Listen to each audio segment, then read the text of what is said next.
When I was 16, I met my first prophet, the prophet George.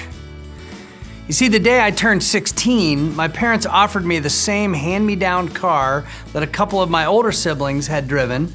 It was a Vette, a 1977 Chevy Chevette, baby blue and ugly all day long. And in a moment of youthful arrogance, I said to my parents, "Thanks, but no thanks. I'm holding out for something better." So they sold the car, and I had to get a job.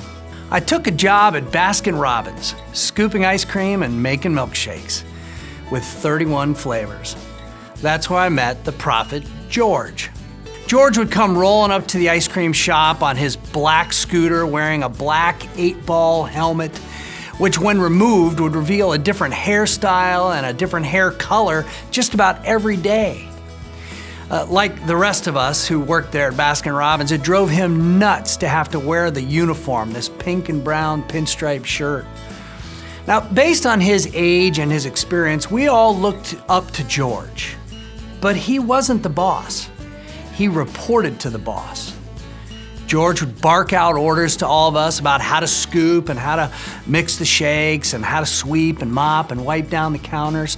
But he also offered us a lot of unsolicited advice, yelling at the rest of us when no customers were present, or just whispering under his breath when there were customers around.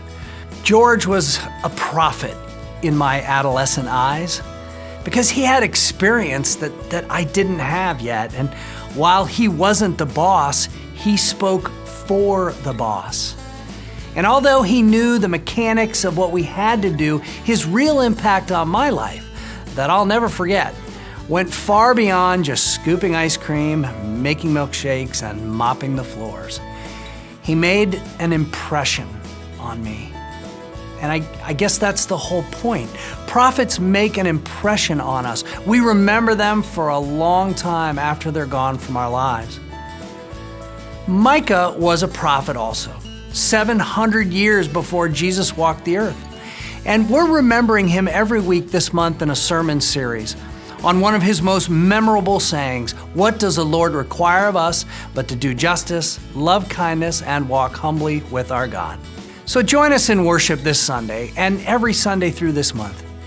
Keep your eyes and ears open for the everyday prophets in your life, like George was for me. Oh, and by the way, I never did buy a car in high school.